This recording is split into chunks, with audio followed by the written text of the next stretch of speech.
está no ar pelo YouTube, pelo canal de YouTube, também pelo Facebook da Igreja Presbiteriana Cristo Redentor, terceira Igreja Presbiteriana de Porto Alegre, Rio Grande do Sul.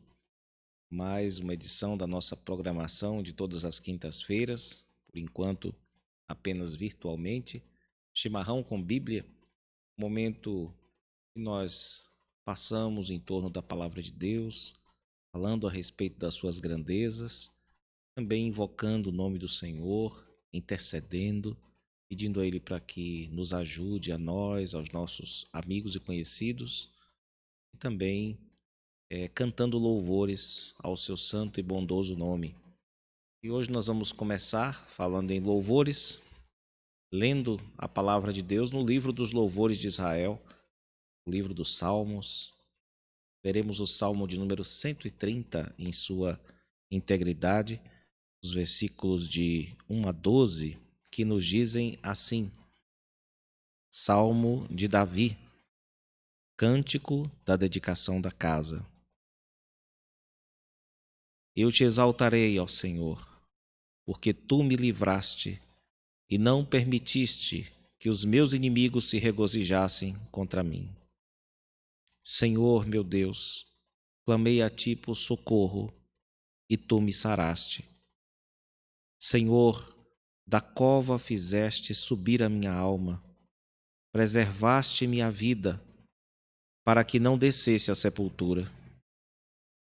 Salmodiai ao Senhor, vós que sois seus santos, e dai graças ao seu santo nome.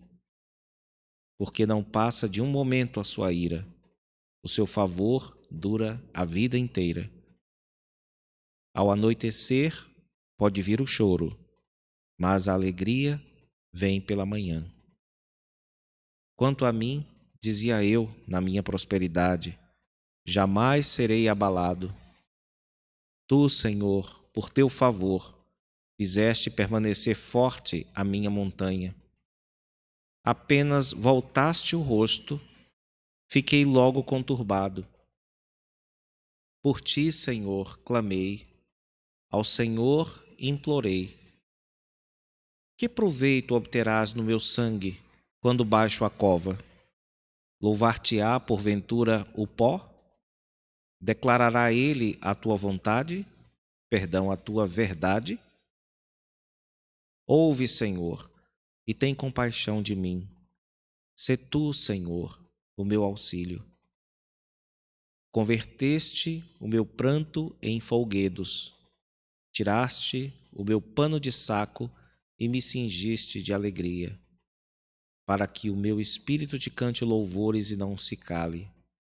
Senhor, Deus meu, graças te darei para sempre. Amém.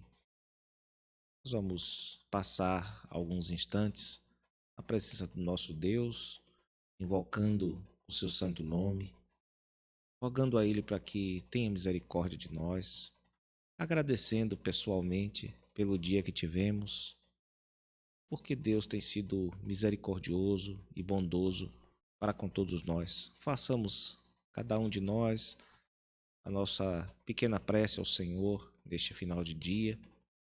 E logo após alguns instantes, nós iremos cantar um hino do nosso inário, o hino de número 225, dedicação pessoal. Vamos nos lembrar, aproveitar este momento para nos lembrar também do mês de missões e rogar a Deus para que Ele faça bom uso da nossa vida nesse mistério. Hino de número 225, após acharmos, vamos orar ao Senhor Deus.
E no 225, vamos cantar, irmãos, neste mesmo espírito. Eis-me aqui, eis-me, ó Salvador, aqui.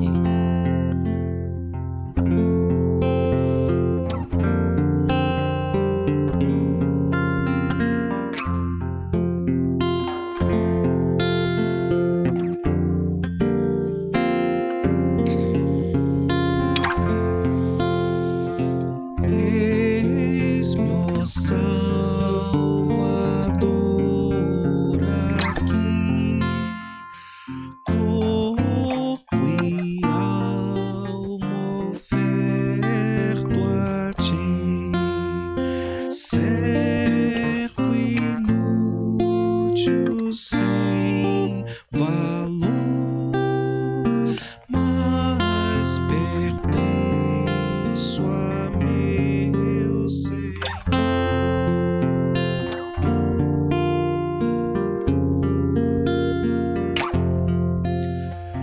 Fraco em obra e no pensar, muito propenso a tropeçar. Salvo estou por teu amor e me volto a ti, Senhor.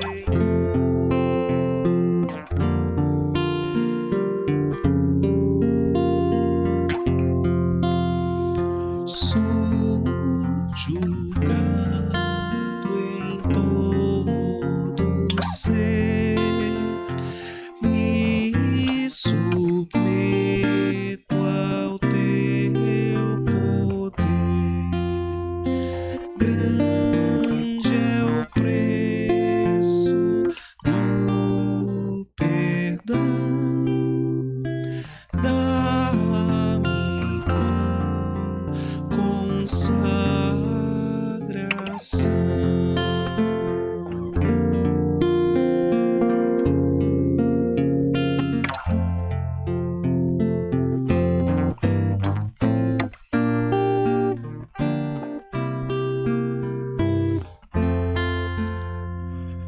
Eu remido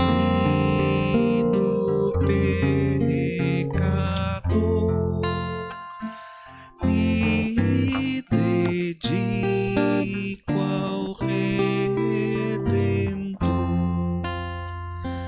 Teu é este coração,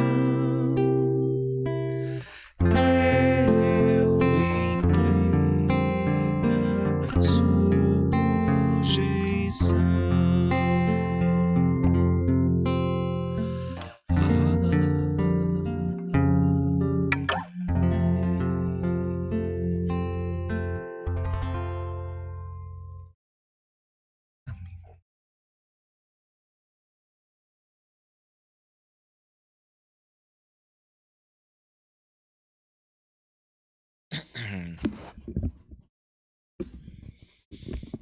Nós vamos orar mais uma vez, suplicando a luz do Senhor para as nossas mentes e corações, para que possamos, na tranquilidade do nosso lar, o recolhimento do nosso dia, pensar um pouco a respeito das verdades sobre as quais seremos inteirados ou nos lembraremos hoje.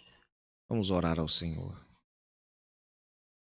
Deus de misericórdia e graça, louvamos-te, Senhor, adoramos-te, invocamos-te, lemos e ouvimos a tua palavra.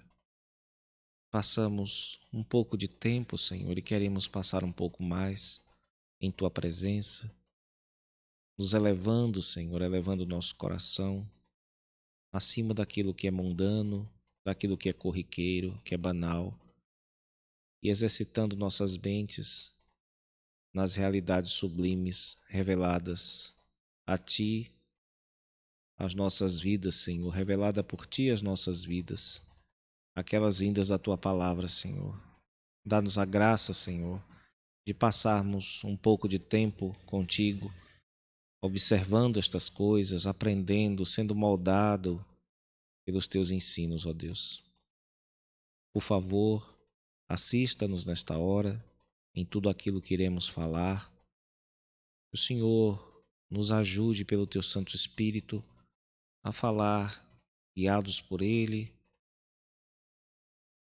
pautados pela tua palavra, Senhor, e que o Senhor guarde tudo aquilo que vier da tua palavra em nossos corações, para que nunca nos desviemos das tuas instruções, Senhor.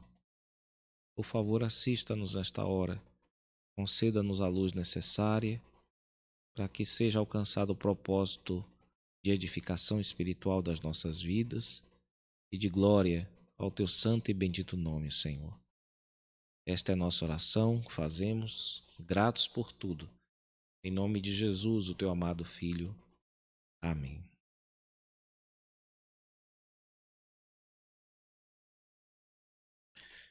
E, meus irmãos, nós vamos retomar o nosso estudo no livro intitulado O Clamor da Alma. Nós estamos no capítulo que trata a respeito do desespero, mas o desespero numa perspectiva diferente daquela que normalmente nós ouvimos falar, e nós temos visto que existe um tipo de desespero que nos faz bem. É aquele que nós sentimos perante o Senhor, nosso Deus Todo-Poderoso, e é aquele que é guiado pelo Senhor Deus, e por isso não descamba em tragédia, não descamba em negação da vida, mas em afirmação dessa vida. É aquele desespero que nos leva a imitar aos salmistas que oravam ao Senhor Deus, lutando com palavras, exercitando a memória pactual, que não é simplesmente um movimento cognitivo, não é nostálgica, que ela nos mostra, ela nos lembra não apenas que a vida tem dificuldades, tanto no passado como hoje, não apenas nos lembra que houve um povo de Deus, que Deus protegeu no passado e que existe esse povo hoje, mas ela nos lembra principalmente que o Senhor Deus, que protegeu o povo no passado e os ajudou em suas dificuldades, está vivo hoje e passa bem, e pode nos ajudar do mesmo modo. Então, de certo modo, nós temos as mesmas estruturas, tanto nos problemas, como na fidelidade a Deus, como também a presença do próprio Deus que segue conosco. Nós temos visto, irmãos, também, que o desespero não é algo que escapa do controle de Deus, mas, pelo contrário, ele faz parte da providência secreta de Deus, que por algum motivo que só a Ele pertence, nos dá uma amostra bem pequenina do que é a vida sem Deus, do que é viver sem o Senhor Deus na nossa vida, porque a Bíblia usa a expressão esconder ou ocultar o rosto, aplica-se a Deus, não é, essa expressão, para indicar aqueles momentos em que nós simplesmente não sentimos a presença de Deus e todas as evidências dos olhos, todas as suspeitas do coração indicam que Deus parece ter nos abandonado. Com isso, com esse virar do rosto, esse esconder do rosto, o Senhor Deus acaba por arrebentar ou destruir as nossas ilusões, aquilo que a gente achava que servia para nós como uma grande segurança sem Deus. E isso nos leva muitas vezes a buscar ao Senhor Deus de um modo mais intenso. E Deus faz isso com todo o seu povo, de vez em quando Ele faz isso com a sua igreja de modo geral, e também de vez em quando Ele faz isso com indivíduos, com cristãos, com fiéis individualmente. Nós temos, no caso de Israel, um exemplo típico, não é? Especialmente nos tempos bons, Israel às vezes acabava se ensoberbecendo e achando lá no fundo que podia viver sem Deus, que caso acontecesse algum problema, eles se voltariam para Deus, correndo para o templo, né? Se agarrariam ao templo, gritariam por Deus e Deus os salvaria. A respeito disso, irmãos, os autores do livro dizem o seguinte: essa atitude foi captada pelo profeta Jeremias, que advertiu o povo a mudar seus caminhos e a não ficar seguro de si. Não vos fieis em palavras mentirosas, dizendo: templo do Senhor, templo do Senhor, templo do Senhor é este. Deus sabia que tipo de ação radical seria necessária para despertar a atenção do seu povo endurecido. Então, ele se afastou de Jerusalém. Os capítulos de 9 a 11 de Ezequiel retratam essa partida divina, indo do mais interior do templo até ao umbral, e de lá tomando sua carruagem celeste, conduzida por querubins angelicais. O último lugar onde vemos a Deus é sobre as montanhas a oriente de Jerusalém, em direção à Babilônia. A outra vez em que Deus aparece, ele se encontra à frente do exército de Babilônia, que usou para trazer juízo a Israel. Mas por meio do juízo veio a salvação. Dos escombros do exílio chegou a restauração. Um novo e dedicado Israel, pronto a servir ao Senhor. Veja os livros de Esdras e Neemias. Se você abrir o texto que fala sobre o exílio, Ezequiel e Daniel são contemporâneos. Ezequiel cuidou durante um bom tempo do povão. Deus enviou Ezequiel para a massa que estava lá sofrendo no exílio e enviou Daniel, na mesma época, para cuidar das partes da dinastia da época, né? Para cuidar da corte. Se você abrir o livro de Daniel, você vai ver logo nas primeiras palavras isso, que quem entregou o povo de Deus ou o povo de Judá ao cativeiro foi o próprio Deus. O próprio Deus quebrou assim a falsa segurança de Israel, e quando nós vemos o retorno do povo, no caso do povo de Judá, nós observamos no livro de Esdras e de Neemias que de fato aquele povo estava com um novo coração, havia se recuperado consideravelmente da sua idolatria. Então, como um povo, Deus pode tratar o seu povo assim, Deus pode tratar, mas Deus também pode tratar o indivíduo isoladamente, pessoalmente, pode passar por esse momento difícil em que Deus parece virar o rosto, de fato vira o rosto deles, esconde o seu rosto de favor e eles ficam desorientados. Isso nós podemos observar no próprio salmo que lemos no início desta edição do Chimarrão, o salmo de número 30, que nos versos 6 e 7 nos dizem assim: quanto a mim, isso é o testemunho pessoal de Davi, dizia eu na minha prosperidade, jamais serei abalado. Tu, Senhor, por teu favor, fizeste permanecer forte a minha montanha. Apenas voltaste o rosto, fiquei conturbado.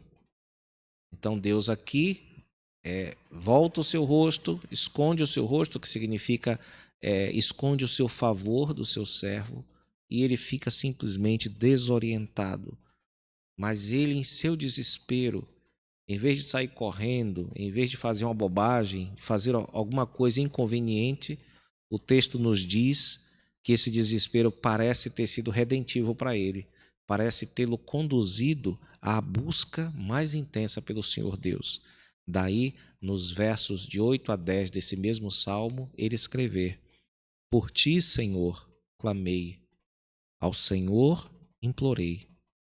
Que proveito obterás no meu sangue, quando baixo a cova? Louvar-te-á porventura o pó? Declarará ele a tua verdade? Ouve, Senhor, e tem compaixão de mim. Sê tu, Senhor, o meu auxílio. Meus irmãos, é assim que Deus costuma fazer para aprofundar em nós uma esperança e um apego maior a Ele. Ele costuma quebrar as nossas ilusões de segurança quando elas não estão radicadas na própria pessoa dele, no próprio ser dele, na dependência que devemos ter dele e na esperança que devemos dedicar ao Senhor Deus. Em relação a este assunto, o assunto da esperança, para os autores, a esperança humana, e no caso cristã, possui pelo menos dois focos. Um foco que seria mais horizontal ou imediato e um foco que seria mais amplo e vertical. A respeito desses dois focos da esperança, que faz parte da nossa vida, eles escrevem o seguinte: a esperança tem duas metas, uma terrena e outra celestial. Não é que uma seja má e a outra seja boa. Ambas podem ser boas, mas a esperança celestial deve envolver a esperança terrena de modo a conferir-lhe valor. A esperança terrena ou horizontal é o desejo confiante de que as coisas se tornem melhores nesta vida. Meu casamento vai melhorar. Meus filhos crescerão e se tornarão crentes produtivos no mundo caído. A esperança terrena é frágil, pois decadência e morte estão sempre à espreita. Justo quando as coisas parecem estar caminhando bem, algo dá errado. Justo quando meu relacionamento com minha esposa está se tornando mais íntimo e satisfatório, reduzem o meu salário. Justo quando meus filhos passam no vestibular, o médico me alerta sobre meu risco de ter uma doença cardíaca. Então, o que eles querem dizer é que no mundo de pecado e morte, minha gente, não tem como você ter uma esperança perfeita. Você conserta de um lado, você tampa um buraco daqui, abre esse outro ali. Então, tudo fica mais difícil quando você reduz suas esperanças apenas ao âmbito terreno. Como é que você pode ter esperança em 10, 15, 20 áreas da sua vida, sem que enquanto você estiver cuidando das 10 aqui, as outras 10 não estejam fazendo água? Então, é sobre isso que eles falam de uma esperança eterna que não apenas contenha naturalmente essa esperança terrena, essa esperança de dias melhores na presença de Deus, mas que ultrapasse, não é? E a esperança celestial é uma esperança que ninguém pode tirar de nós, que o mundo de pecado e morte não pode nos arrancar.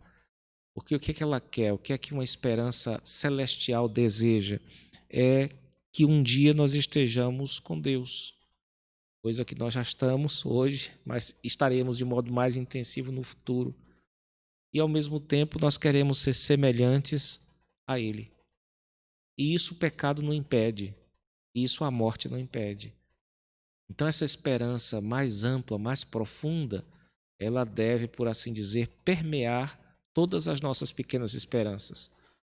Se nada der certo na sua vida, fale, tem uma coisa que é maravilhosa, é que Deus está com você, um dia você vai estar com Deus e um dia você vai ser mais semelhante ao Filho de Deus, a Jesus Cristo. E isso deve não apenas nortear o seu futuro, mas também deve encharcar ou permear o seu presente com esperança. A respeito disso, os autores escrevem: separada da esperança celestial, a esperança terrena só tem um destino, o desapontamento inevitável. Mas a esperança celestial fornece a substância que nos permite também ter esperança aqui na terra. Deus está agindo nas circunstâncias de minha vida. Quando surgem contratempos, não tenho que dar-me por vencido ante o abatimento, porque minha esperança derradeira está em Deus, que nunca me decepcionará. A verdade surpreendente é que Deus usa o vazio que conduz à depressão para nos levar a Ele. Isso, por sua vez, faz surgir a uma maior alegria e a uma maior esperança celestial. Vivemos num mundo criado formoso, mas que está manchado pelo pecado humano. Quando vemos o mundo tal como ele é, temos uma escolha: o desespero ou Deus. Felizmente, esse desespero a que estamos às vezes sujeitos ocorre apenas às vezes. Não é com frequência, nós não vivemos de desespero em desespero. O que ocorre normalmente é que Deus nos dá um desespero numa noite, mas nos dá o alívio ou alegria pela manhã. Isso parece ser o padrão. Só de vez em quando nós passamos por fases de fato desesperadoras. E um dos exemplos que nós temos de um desespero terrível, mas também um desespero redentivo, é o nosso Senhor, sobre o qual os autores passam a falar agora, sobre a vida de Cristo e sobre o desespero que o acometeu, um desespero redentivo, em seus instantes finais, antes da sua morte. Nós temos em Cristo um homem que nós chamaríamos de homem perfeito, o homem normal, que é aquele homem que nós deveríamos ser, um homem sem pecado, um homem sem maldade, mas um homem que suou, um homem que chorou, um homem que sangrou e que em seus últimos dias especialmente experimentou de modo muito explícito, muito aberto, o abandono. Primeiro ele foi saudado, mas foi saudado pela multidão até ser preso. Depois disso, a multidão mudou o seu humor e também, igualmente, o abandonou. Depois disso, as próprias autoridades se colocaram contra ele e os seus discípulos também, após uma série de acontecimentos, o abandonaram. E Jesus ficou sozinho com a sua cruz. Ele foi pregado na cruz, foi torturado na cruz. E lá da cruz, entre algumas palavras que ele falou, saiu um brado. E o brado era: Deus meu, por que me desamparaste? Aqui o nosso Senhor sente que até mesmo o seu Pai o desamparou. Isso é totalmente obscuro para nós. Nós estamos lidando aqui com um mistério. Há muitas discussões em torno do que isso significa. O que nós não admitimos ou entendemos claramente é que o nosso Senhor não está fazendo uma encenação teatral. As palavras que ele está falando dizem respeito a alguma realidade, embora essa realidade seja obscura para o nosso intelecto e deve ser também, como foi para ele, esmagadora para os nossos sentimentos, à medida que nós imaginamos essa cena. Se nós estivéssemos lá, nós também nos sentiríamos esmagados por esse brado à medida que o entendêssemos. Sobre isso os autores escrevem, irmãos: o sofrimento mais intenso de Jesus não foi físico, estava enraizado num senso de completo abandono da parte do seu Pai. Não devemos pensar que o sofrimento de Cristo foi uma simulação ou uma ficção. Sua dor e sua angústia foram incompreensíveis. O abandono de Deus e a consequente solidão intensa e o desespero foram muito reais. Esse brado, irmãos, do nosso Senhor, no entanto, tem muito a nos ensinar e ele nos oferece mais do que um modelo para nós lidarmos com o abandono, e é expressar o nosso sentimento de abandono, mesmo sabendo que o Senhor Deus não nos abandonou, e a prova disso é que nós estamos clamando a Ele, estamos orando a Ele. É que o nosso Senhor altera também a noção do sofrimento, do que significa sofrer. Ele mostra claramente que o pior dos sofrimentos possui um significado. Ele pergunta o porquê disso. Ele pergunta por que isso está acontecendo. Essa é uma indicação de que o nosso sofrimento não é aleatório, não é fruto de um caos, não é fruto de uma má sorte ou de forças que concorrem cegamente no universo e escolhem você, sabe Deus por quê. Não é isso. E a respeito deste ponto, os autores continuam escrevendo, dizendo o seguinte: o sofrimento parece por demais inútil e sem sentido. Raramente podemos dizer com sinceridade, sem parecer artificial: eu sei o motivo de Deus permitir que isso acontecesse. Com muita frequência, não sabemos como compreender as perdas. É uma dor dupla. não só experimentar o desespero, mas o desespero não fazer sentido. Olha, se você olhar para um pai que ama muito sua filha e disser assim: pai, eu posso, sei lá, arrancar seu braço, o pai vai achar absurda a ideia. Mas se você der para ele um bom motivo, do tipo, se eu arrancar seu braço para salvar o braço da sua filha, o que é que você acha? Ele vai dizer: olha, a ideia me parece razoável e até suportável. Então a ideia aqui que Jesus nos transmite é a de que talvez o que doa mais no sofrimento é a impressão que nós temos de que ele é gratuito, de que ele é sem sentido, de que a vida é isso, não é? De que o que é, certo é, de que as coisas simplesmente são assim e não tem explicação, não tem razoabilidade o fundo do nosso sofrimento. E Jesus disse: não, tem sim, há de ter. E eu pergunto por quê? Eu pergunto por quê? Então isso sem dúvida nos deu não apenas um modelo, mas nos deu também uma nova significação no sofrimento. Se houve sentido no pior sofrimento que um ser humano já passou, que foi o sofrimento de um inocente puro e santo como Jesus na cruz, então todo sofrimento humano há de ter um sentido, mesmo que você não tenha acesso a esse sentido.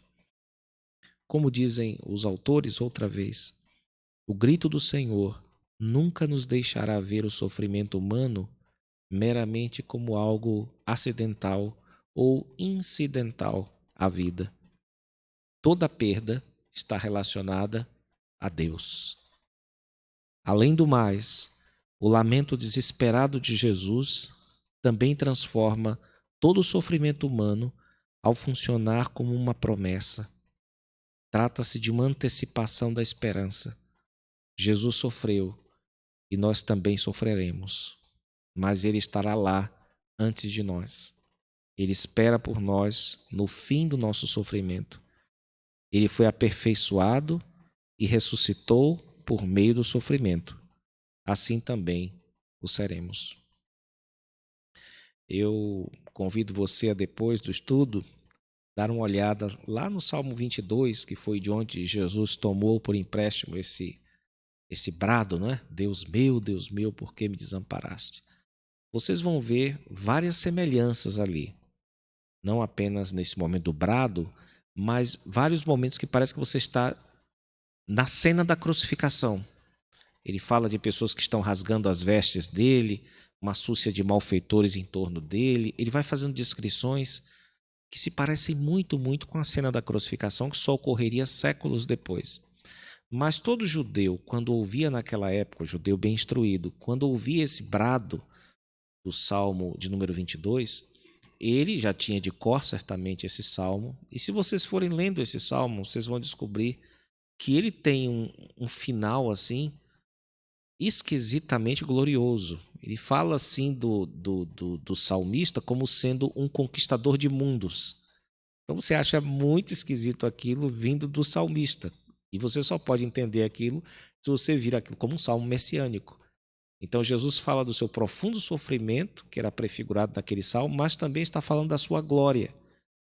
Está mostrando que aquele sofrimento faz sentido à luz do quadro total. Então depois vocês deem uma lida no Salmo 22, pensando em Cristo. Vocês vão ver muitas semelhanças no início do sofrimento e também nos versículos finais, muita semelhança em relação à glória que ele haveria de alcançar por meio do seu sofrimento, e vai entender um pouco do sentido que isso teve no caso de Jesus especificamente. Além disso, irmãos, a carta aos Hebreus nos traz uma notícia surpreendente, porque nos mostra também parte do sentido dessa morte de Cristo, ao afirmar que o Pai, que Deus Pai, estava aperfeiçoando o seu Filho por meio do sofrimento, para que ele fosse o autor da nossa salvação. Vejam bem, isso está escrito em Hebreus capítulo 2, versículos 9 e 10, que nos dizem assim: porque convinha que aquele, se referindo a Deus, o Pai, por cuja causa e por quem todas as coisas existem, conduzindo muitos filhos à glória, aperfeiçoasse, por meio de sofrimentos, o autor da salvação deles. Está se referindo claramente ao nosso Senhor. Ou seja, o que está sendo dito aqui e ensinado, esses textos que eu estou lendo aqui, é que o sofrimento do nosso Senhor está a nos ensinar, a nos mostrar que o pior dos sofrimentos, não importando de quem, de que ser humano estejamos tratando, o de um inocente torturado, como é o caso de Cristo, tem um sentido que o Pai conhece, que Deus sabe, que Ele pode ou não mostrar, revelar no curso da história, no curso da história da sua vida, mas que Deus sabe. E por isso o sofrimento tem uma razão, mesmo que você não tenha acesso a ele. Enquanto eu estava me preparando para essa lição, vocês todos devem saber do famoso caso do aborto recente, de uma criancinha de 10 anos que foi estuprada durante cerca de 4 anos por parentes. Ao que parece, isso foi acobertado. Mas agora surgiu uma gravidez e uma criança inocente, dentro de uma criança inocente, ela revelou, acabou com a sua presença revelando a existência de um grande mal, de um grande pecado, de um grande crime, de uma grande feiura. Então o que é que aconteceu? Houve uma decisão de dar uma injeção no coração da criancinha de dentro e a criancinha de dentro morreu. Com a sua existência, ela testemunhou, ela foi a prova de um crime, de um pecado, de uma maldade. E ela foi morta na barriga da sua mãe, que também era outra criança. E ela, assim, acabou morrendo, enquanto a sua mãe, que é outra criança, vai seguir vivendo com todos os traumas, com todas as dificuldades. Existem muitas análises em torno disso, e o meu ponto não é analisar isso, não é dizer o quão monstruoso isso seja, que direitos cabem a cada um fazer o que fizeram. O ponto meu não é esse. É só mostrar para vocês o seguinte, que todo esse sofrimento é incompreensível para nós. Só é compreensível para aquelas pessoas que rebaixaram tudo à política. Mas se vocês olham o caso, livre de tudo, apenas pensando na criança, apenas pensando nos seus parentes, apenas pensando no bebê, incluindo aí também as pessoas que fizeram parte lateralmente desse assunto, você vai entender que isso é incompreensível. Mas não significa que não tem uma razão. Nós estamos diante de um caso ainda mais grave, que é o caso da morte de Cristo. Este sim, diante de Deus, o inocente, porque essas crianças são inocentes perante nós. Você se sente a pior das pessoas diante de um bebê, por causa da pureza dele em comparação à sua sujeira. Mas diante de Deus, nós sabemos que todos nós somos nascidos pecadores. Agora você imagine um ser que não é puro apenas diante dos homens como Jesus, mas é puro diante de Deus, sendo torturado durante algumas horas e bradando e se perguntando: por que o Senhor me desamparou? Isso significa, meus irmãos, que mesmo um sofrimento como o dessas duas crianças tem um sentido, tem uma razão. Agora, qual é a razão, qual é o sentido? Aí já é outra questão. Ao famoso livro do Dostoiévski, né, dos irmãos Karamazov, que levanta exatamente essa questão. Como é que Deus vai justificar a vida de uma criança que é estuprada? E pior, que gera um bebê fruto de um estupro. Essas coisas aí vão rolar talvez até o fim dos tempos por meio de discussão. Mas não é o meu ponto aqui. Meu ponto é só lembrar que mais incompreensível do que esse caso, que mexeu tanto com a vida política da nação, não mexeu tanto com a vida ética, moral, mas com a vida política da nação, esse caso ainda é, em relação ao caso de Cristo, mais simples. Mais simples. embora seja perturbador. O caso de Jesus ainda é mais. E ele nos mostra, ele nos diz com o seu brado que há um sentido no sofrimento, que há um porquê, há um porquê. Há uma pergunta que Deus responde, é que há um sentido sim no sofrimento. E o Senhor Deus sabe qual é. A respeito disso, os autores escrevem o seguinte: ao participarmos da transformação do desespero, algumas vezes nossas vidas se encherão de grande prazer e alegria. Outras vezes seremos subjugados por uma tristeza semelhante à própria morte. Se nos dispusermos a não nos esconder sob desespero, mas a chamar por aqueles que nos abandonam, mais ainda, a chamar por aquele que parece ter escondido a sua face, descobriremos o paradoxo de sua presença em meio à sua ausência.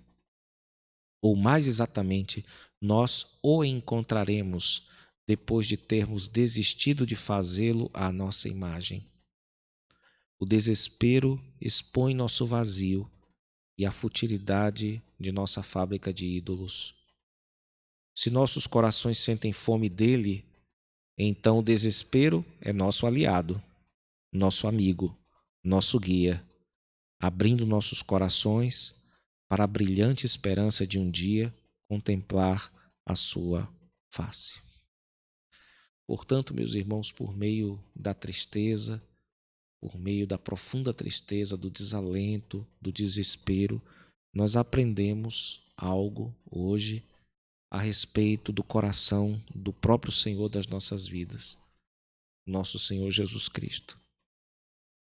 E se Ele passou por isso, e se Ele nos convida e nos capacita a passar por isso, o desespero redentivo nos lança não num abismo escuro da autodestruição, da autocomiseração, mas nos coloca na presença maravilhosa, brilhante, radiante do nosso Deus, do nosso Salvador. Com isso, nós encerramos este capítulo a respeito deste assunto tão pesado que é o desespero redentivo. Mas nós vamos continuar estudando sentimentos difíceis, irmãos, problemáticos. E no próximo capítulo nós vamos falar um pouco sobre desprezo, sobre o ato de desprezar, que também tem sua dimensão pecaminosa e também tem sua dimensão redentiva. Mas primeiro nós vamos falar do desprezo de tipo pecaminoso ou a zombaria do mal. Sobre isso nós falaremos na próxima quinta, se Deus quiser. Agora nós vamos orar ao Senhor Deus e pedir a Ele para que Ele nos ajude a imitar a Cristo também nessa dimensão tão complicada, tão densa, tão tensa da nossa vida. Vamos passar alguns instantes na presença de Deus e aproveitar para também pedir pela situação do nosso país, do nosso mundo nessa pandemia. Vamos rogar a Deus para que tenha compaixão do nosso país, da sua igreja. Vamos também agradecer por este mês de missões que o Senhor Deus tem nos dado, a oportunidade de ouvir homens de Deus, missionários de outros países, tem nos dado o privilégio de orar, também pelo privilégio que Ele nos dá de poder cultuá-lo, voltar aos poucos a ter as aberturas nas igrejas. Vamos agradecer, vamos louvar o Senhor por tantas coisas boas que Ele tem nos concedido. Vamos orar, vamos orar. Ó Deus de amor, de bondade, nós te damos graças, Senhor, pelo estudo que acabamos de ter, pela Tua palavra que acabamos de ler, pelo esforço que os Teus servos, grandes escritores, têm feito para entender a Tua vontade, tal como está revelada nas Escrituras. Ó Deus, nós confessamos que às vezes nos desanimamos e até nos desesperamos. E queremos pedir-te, Senhor, instruídos como fomos, para que o Senhor nos ensine a, em nosso desespero, lutar contigo por meio das palavras sagradas que o Senhor mesmo inspirou para que fossem escritas. Ajuda-nos, ó Deus, a aprender com as orações dos salmos, a te buscar com toda a força da nossa alma e a expressar o sentimento que temos de desânimo e de que o Senhor nos abandonou. Nós sabemos que o Senhor nunca nos abandona, mas não é o que sentimos às vezes, Senhor, e precisamos falar com alguém sobre isso. E nós agradecemos porque o Senhor nos recebe. Ó Deus de amor, pedimos, ó Pai, para que o Senhor nos ajude a usar melhor a nossa memória pactual. Ajuda-nos, ó Deus, a crer que se os problemas continuam e se o teu povo continua vivo nesta terra, o Senhor certamente está conosco. E nós temos nesta lembrança uma grande fonte de força. Por favor, ajuda-nos, ó Pai. Acima de tudo, dá-nos a graça de crer que existe uma razão para tudo, inclusive para o nosso sofrimento, e de que nada nos acontece por acaso, nem mesmo as coisas mais horrorosas desta vida, Senhor. Mas tudo acontece pelo teu cuidado paternal. Conceda-nos, ó Deus, a graça de lutar com este ensino que é tão difícil para nós. De perguntar, Senhor, como teu filho, por que o Senhor nos desamparou, mesmo tendo nós a certeza de que, na realidade, isso nunca acontece. Assista-nos, ó Deus, e dá-nos a graça de continuar a lutar contra essas impressões que por vezes nos acometem. Ó Deus, tome em tuas mãos a vida daqueles que estão desesperados agora, aqueles que estão sem enxergar um futuro possível, Senhor, aqueles que acham que foram vítimas da sorte ou do azar, ou de forças cegas. Conceda-lhes a graça de entender que o Senhor tem controle sobre tudo e que era ao Senhor que eles deviam estar clamando agora e não entregando-se ao puxão das águas. Ó Deus, ajude a vida de cada um que está nessa situação. Os comerciantes, Senhor, os empresários, os que perderam seus bens, seu trabalho. Ó Deus, tem compaixão dessas pessoas. Senhor Deus, tem compaixão daqueles que perderam parentes nessa peste, Senhor. Tem compaixão, Senhor, daqueles que estão nos hospitais passando mal, daqueles que estão cuidando dessas pessoas, ó Deus, livra-os do mal. Ó Senhor, tome em tuas mãos os idosos da nossa nação. Tome em tuas mãos as pessoas que fazem parte dos grupos de risco. Ó Deus, tome em tuas mãos os nossos governantes, nossos juízes, nossas forças armadas, ó Deus. Tu tens controle sobre cada uma dessas instituições e pessoas. Continue, Senhor, a cuidar de cada uma delas. Ó Deus, cuide das crianças da nossa nação. Tem compaixão, Senhor, de nós que procuramos cuidar delas. Tem compaixão, Senhor, dos pais responsáveis que procuram empenhar todo o seu esforço no cuidado com esses pequeninos, ó Deus. Quanto aqueles que querem matar as crianças, Senhor, que querem destruir suas vidas, que sentem deleite na morte dos pequeninos, dos idosos, dos fracos, Senhor, dos indefesos. Ó Senhor, traz a tua punição sobre essas vidas e livra-nos de ter que conviver numa mesma geração com essas pessoas, ó Deus. Tem misericórdia, Senhor, das nossas vidas. Abençoe o nosso país que anda tão difícil, Senhor, nos puxando para baixo em tantas coisas. Pedimos, ó Deus, para que o Senhor tenha compaixão de nós.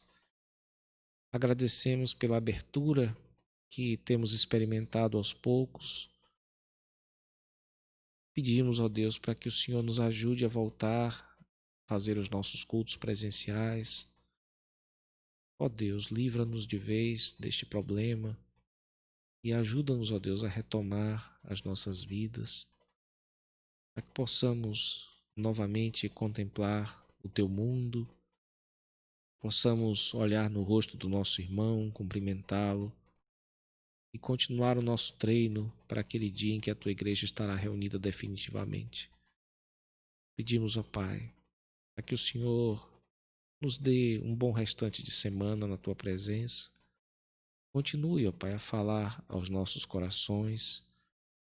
Continue a fazer uso dos missionários que temos recebido para orar por nós, para falar a tua palavra ao nosso coração. Continue a abençoar a vida de todas as igrejas comprometidas com a tua palavra, todos os líderes, todos aqueles que procuram te servir, servindo ao teu povo com amor inocente, Senhor. Protege a cada um deles e a cada dia nos conduz a salvo para o teu reino celestial. Essa é a nossa oração, Senhor. Fazemos a ti, agradecidos por tudo. Em nome de Jesus, o teu amado Filho. Amém.